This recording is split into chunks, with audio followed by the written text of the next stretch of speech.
प्यारे विद्यार्थियों, आज हम आरोह भाग 1 का दूसरा पाठ मियां नसरुद्दीन को पढ़ाने जा रहे हैं, जिसकी लेखिका कृष्णा सोबती जी हैं। तो संक्षेप में हम कृष्णा सोबती के विषय में जान लेते हैं। कृष्णा सोबती का जन्म सन 1925 में 18 फरवरी को गुजरात में हुआ था, जो वर्तमान में पाकिस्तान में है। ये फिक्शन लेखिका के रूप में प्रसिद्ध हैं। इन्हें साहित्य अकादमी पुरस्कार 1980 में मिला था तथा 1996 में साहित्य अकादमी अध्येता वृत्ति से सम्मानित किया गया था। इसके अतिरिक्त और भी कई पुरस्कारों से नवाजा गया है। इनकी प्रमुख रचनाएं, उपन्यास को अगर हम देखें तो जिंदगी नामा, दिलो दानिश, समय सरगम, कहानी संग्रह, प्रमुख कहानी संग्रहों में डार से बिछड़ी, सूरजमुखी, अंधेरे के कहानी संग्रह में ये सब है। और हम हसमत, शब्दों के आलोक में ये शब्द चित्र हैं। तो फिर से हम इनकी रचनाओं को देख लेते हैं। उपन्यास को अगर देखा जाए तो जिंदगी नामा, दिलो दानिश, समय सरगम। कहानी संग्रह देखा जाए तो डार से बिछड़ी, सूरजमुखी, अंधेरे के तथा संस्मरण एवं शब्द चित्र देखा जाए तो हम हसमत, शब्दों के आलोक में दो है ये। तो हम हसमत से ही इस संस्मरण को मियां नसरुद्दीन को लिया गया है, जिसे हमें पढ़ना है। इनकी मृत्यु 25 जनवरी सन 2019 में हुआ था। तो अब हम चैप्टर को देखते हैं। मियां नसरुद्दीन। साहबों करें साहबों उस दिन अपन, साहबों मतलब मित्रों, सज्जनों,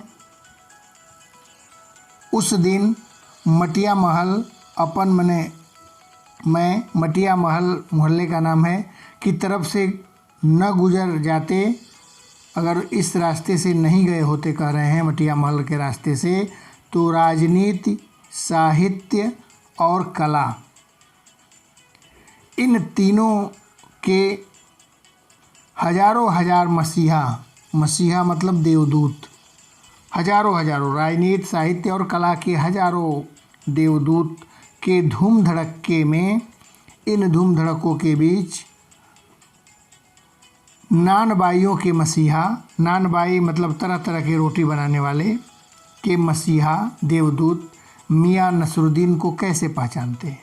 तो शायद कह रहे हैं कि अगर मैं मटिया महल के रास्ते से उस दिन नहीं गया होता तो ये जो 56 तरह की रोटी बनाने वाले मियां नसरुद्दीन हैं, इनको हम कैसे जान पाते, अर्थात नहीं जान पाते।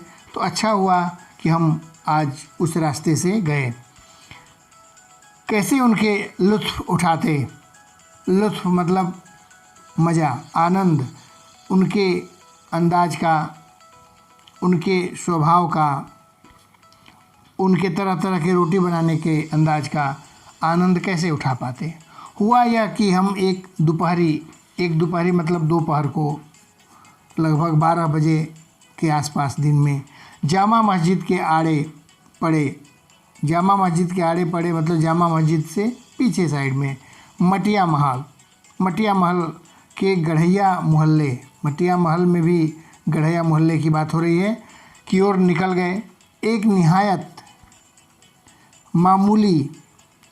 निहायत माने बिल्कुल, मामूली मतलब छोटा सा, अंधेरी सी दुकान पर, दुकान में भी बहुत अधिक लाइट और चकाचौंध नहीं था, बिल्कुल साधारण सी दुकान थी, जिसमें बहुत अधिक प्रकाश भी नहीं था। दुकान पर पटापट आटे के ढेर सनते देख ठिठके। कह रहे कि बहुत अधिक आटों का ढेर बहुत गूँथा जा रहा था आटे को।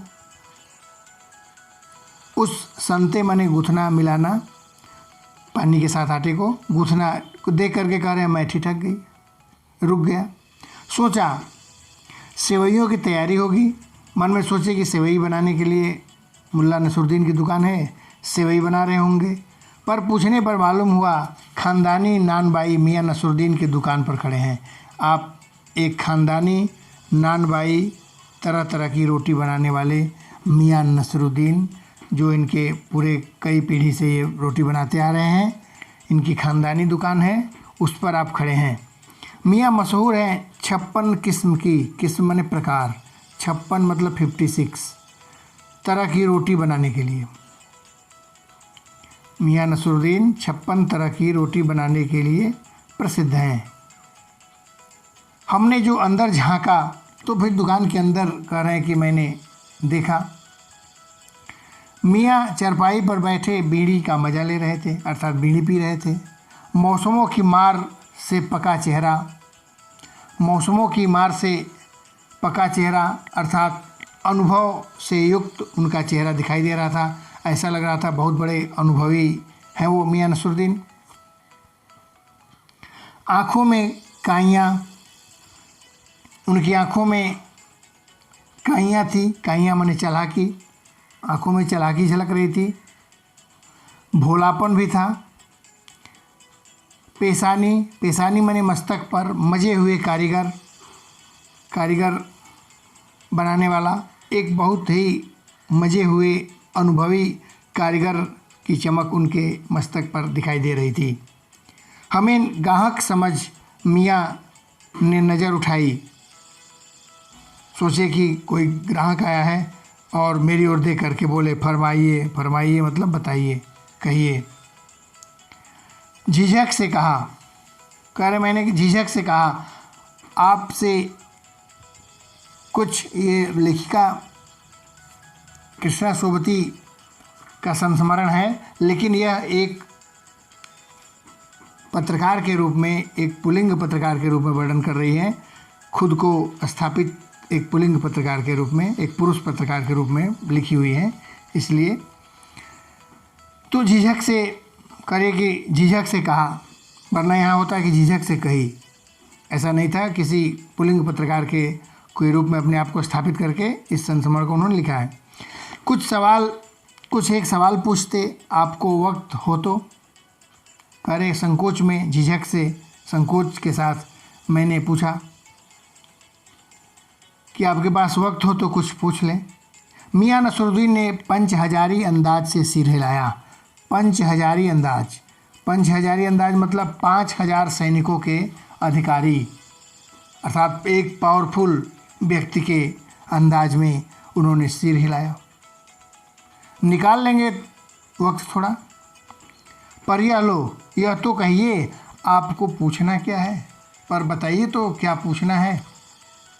फिर घूर कर देखा और जोड़ा, मियाँ कहीं अखबार नवीस तो नहीं हो। फिर घूर करके मेरी ओर कह रहे हैं लेखिका, जो एक पत्रकार के रूप में वर्णन कर रही है, पुरुष पत्रकार के रूप में। तो पत्रकार, उसने कहा कि मियाँ कहीं अखबार नवीस तो नहीं हो, यह तो खोजियों की खुराफात है। अखबार नवीस मतलब पत्रकार, यह तो खोजियों माने खोजने वाले की, खुराफात मतलब शरारत है। हम तो अखबार बनाने वाले और अखबार पढ़ने वाले। मियाँ नसरुद्दीन कह रहे हैं कि अखबार जो बनाता है, जो प्रिंट करता है, और जो अखबार पढ़ता है, दोनों को निहायत ही निठल्ला समझते हैं। निठल्ला माने बिना काम के, दोनों को किसी काम का वो नहीं समझते। निठल्ला माने बिना काम के। हाँ, कामकाजी आदमी को इससे क्या काम है, कह रहे जो काम करने वाले हैं, जिनके पास श्रम है, कुछ न कुछ करते रहते हैं, उन्हें इन अखबारों से क्या लेना देना है। तो मियाँ नसरुद्दीन की नज़र में पत्रकार, अखबार छापने वाला, अखबार पढ़ने वाला, दोनों बिना काम के आदमी हैं, निठल्ले हैं, नाकाम आदमी हैं। कामकाजी को इसकी क्या आवश्यकता। खैर, आपने यहाँ तक आने की तकलीफ़ उठाई ही है, कह रहे खैर छोड़िए, आप यहाँ तक आ ही गए हैं, तकलीफ़ माने परेशानी आपने उठाई यहाँ तक आने के लिए, तो पूछिए क्या पूछना चाहते हैं। तब उसने कहा, पूछना यह था कि किस्म किस्म माने अनेकों तरह की, कई प्रकार की रोटी पकाने का इल्म माने ज्ञान, गुण, जानकारी, यहाँ कुछ भी लिख सकते हैं। अपने आप से हासिल किया आपने ये जो इल्म, ये जो गुण, रोटी, तरह तरह की रोटी बनाने का गुण है, वो अपने आप आपने सीखा या कहीं से आपने सीखा। मियाँ नसरुद्दीन की आँखों के कंचे, कंचे मतलब आँख के अंदर की जो पुतली है, हम पर फेर लिए, अर्थात मेरी ओर आँखों के कंचे हम पर फेर लेने से तात्पर्य है मेरी ओर देखने लगे। फिर तरेर कर मतलब घूर करके बोले, क्या मतलब? पूछिए साहब, नान भाई इल्म लेने कहीं और जाएगा? रोटी बनाने वाला इल्म मने गुण, ज्ञान लेने कहीं और जाएगा? क्या नगीना साज के पास जाएगा, नगीना बनाने वाले के पास जाएगा, या आईना बनाने वाले के पास जाएगा, या मीनाकारी जो करता है उसके पास जाएगा, मीना साज के पास, या जो कपड़े में रफू करता है रफूकर के पास जाएगा, या अंग्रेज या रंगरेज मतलब कपड़ा रंगने वाला उसके पास जाएगा, या तेली तमोली मतलब पान बेचने वाला, तेली तमोली मैंने पान बेचने वाले के पास जाएगा सीखने? गुस्सा करके मियां नसरुद्दीन ने जवाब दे दिया। क्या फरमा दिया साहब?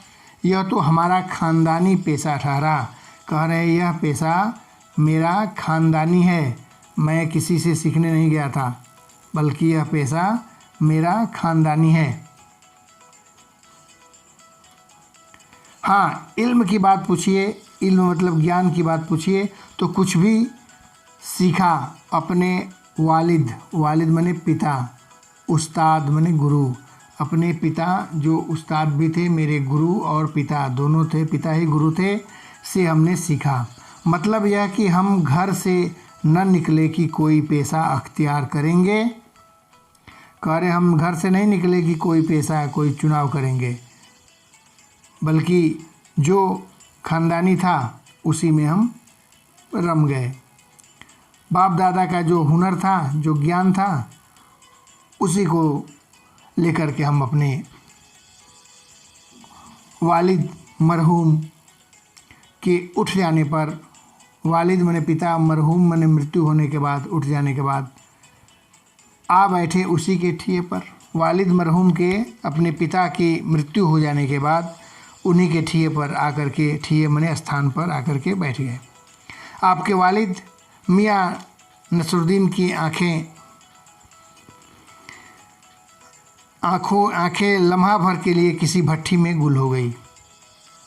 मियाँ नसरुद्दीन की जो आँखें हैं लम्हा भर के लिए मतलब क्षण भर के लिए लग रहा था जैसे किसी भट्ठी में, आग की भट्ठी में, अर्थात गुल हो जाने से तात्पर्य है कि वो अपने पिता की यादों में खो गए। लगा गहरी सोच में हैं, ऐसा लगा जैसे गहरा चिंतन कर रहे हों, सोच में पड़ गए हों। फिर सिर हिलाया। क्या आँखों के आगे चेहरा जिंदा हो गया? जब लेखक महोदय ने कहा क्या आँखों के आगे चेहरा जिंदा हो गया, पत्रकार महोदय की इस बात को सुन करके आँखों के आगे चेहरा जिंदा हो गया। हाँ, हमारे वालिद साहिब मशहूर थे। जब उन्होंने कहा कि आपको अपने पिता की याद आने लगी तो मियाँ नसरुद्दीन ने कहा कि हाँ, वालिद मेरे पिता साहब मशहूर थे, मियाँ बरकत शाही, उनका नाम था मियाँ बरकत शाही, नानबाई गढ़ैया वाले, गढ़ैया स्थान का नाम है, उस गढ़ैया वाले नानबाई रोटी बनाने वाले प्रसिद्ध मियाँ बरकत शाही जो मेरे वालिद थे, मेरे पिता थे, के नाम से। और उनके वालिद यानी कि हमारे दादा, हमारे पिताजी के पिता यानी हमारे दादा जिनका नाम था आला नानबाई, आला माने श्रेष्ठ, नानबाई मियाँ कल्लन, उनका नाम था मियाँ कल्लन। आपको इन दोनों में से किसी की कोई भी नसीहत याद हो? तब तुरंत पत्रकार महोदय ने प्रश्न कर दिया कि आपको इसमें से कोई भी याद हो, कोई उनकी नसीहत मतलब सीख, जो आपके दादा या पिताजी ने कोई सीख आपको दी हो, उसमें से कुछ याद हो तो ज़रा सा कृपा करके बता दीजिए। तो तुरंत मियाँ नसरुद्दीन ने कहा, नसीहत काहे को मियाँ श्रीमान, सीख की क्या बात है, काम करने से आता है, सीख दे देने से, सुन लेने से काम करने नहीं आता, काम तो करने से आता है, नसीहतों से नहीं, सीख लेने से या कहानी सुन लेने से काम करने नहीं आता है। हाँ, वजह फरमाया है, कह रहे कि हाँ, वजह अगर आपने फरमा दिया है, आपने उचित फरमाया है, वजह माने उचित फरमाया है, पर यह तो बताइए ही कि जब आप हमने भट्ठी की ओर इशारा करके इस काम पर लगे, फिर लेखक महोदय ने पूछा कि आप भट्ठी की ओर इशारा करके पूछा कि हम इस काम पर आप लगे तो वालिद साहब से सीख के तौर पर कुछ तो कहा होगा। जब आप इस भट्ठी की ओर इशारा करके, पत्रकार महोदय ने कहा कि उस भट्ठी की ओर इशारा करके कि भट्ठी पर जब आप काम पर लगे होंगे तो कुछ सीख के तौर पर आपको सिखाया होगा आपके पिताजी ने या दादाजी ने। तो अब नसरुद्दीन साहब जल्दी जल्दी 2-3 कस खींचे, जो बीड़ी पी रहे थे उसके 2-3 कस को खींचे, पिए, बीड़ी को जल्दी जल्दी पी लिए, फिर गला साफ़ किया, फिर खखारे अपने गले को साफ़ किए, बड़े अंदाज से बोले और बड़े ही ओहदे अंदाज में उन्होंने कहा, ऊंचे अंदाज में, अगर आपको कुछ कहलवाना ही है तो बताए देते हैं। कह रहे हैं अगर आप मुझसे कुछ कहलवाना चाहते हैं तो मैं बता देना चाहता हूँ आपको, आप जान लो, जब बच्चा उस्ताद के यहाँ पढ़ने बैठता है, उस्ताद माने गुरु, अपने गुरु के यहाँ पढ़ने बैठता है जब बच्चा, तो उस्ताद कहता है, तब गुरु कहता है, क्या कहता है, तब गुरु कहता है, कह आलिफ, कहो आलिफ, बच्चा कहता है आलिफ, कह बे, बच्चा कहता है बे, बच्चा कहता है फिर बे, फिर गुरु कहते हैं कह जीम, तो फिर बच्चा कहता है जीम। ये जैसे हमारे हिंदी के क ख ग है, क ख ग, इंग्लिश के ABCD, उसी तरह से ये उर्दू के वर्ण है, उर्दू का वर्ण, उर्दू में अलिफ, बे, जिम, ये जैसे हमारा क ख ग है, उस तरह से उर्दू की ये वर्णमाला का शुरुआती अक्षर है। तो इसको बताते हैं कि इस तरह से बोलेगा पीछे से, बीच में उस्ताद जोर का एक हाथ सिर पर धरता है और बीच में उस्ताद माने गुरु जोर से एक झापड़ मारता है अपने शिष्य को, और शागिर्द माने शिष्य चुपचाप परवान करता है, और शागिर्द जो उसका होता है वो चुपचाप परवान करता है, परवान माने प्रगति करता है। समझे साहब? एक तो पढ़ाई ऐसी, और दूसरी एक ये पढ़ाई होती है जिसमें गुरु एक एक अक्षर को बोलता है, पीछे पीछे शिष्य उसको दोहराता है, मार खाता है और अपने आप को प्रगति की ओर ले जाता है, परवान करता है, प्रगति की ओर ले जाता है। बात बीच में छोड़ सामने से गुजरते मीर साहब को आवाज़ दे डाली। सामने मीर साहब जा रहे थे, उनको आवाज़ दिए, कहो भाई मीर साहब सुबह न आना हुआ क्यों? बीच में बात काट करके वो दूसरी बात करने लगे मीर साहब की। नेक्स्ट पेज को देखते हैं।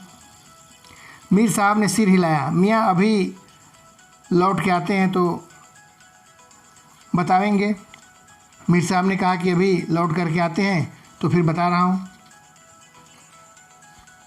आप दूसरी पढ़ाई की बाबत कुछ कह रहे थे ना? तो तुरंत पत्रकार ने कहा कि आप दूसरी पढ़ाई की बात कर रहे थे, एक पढ़ाई तो आपने बता दिया जो गुरु बोलता है, पीछे पीछे शिष्य उससे दोहराते हैं, और एक दूसरी पढ़ाई भी आप बताए थे, उस पढ़ाई के विषय में बता दीजिए। इस बार मियाँ नसरुद्दीन यूँ सिर हिलाया कि सुकरात हों, या एक दूसरी पढ़ाई भी होती है, सुनिए। अगर बच्चे को भेजा मदरसे तो बच्चा न कच्ची में बैठा न बैठा पक्की में।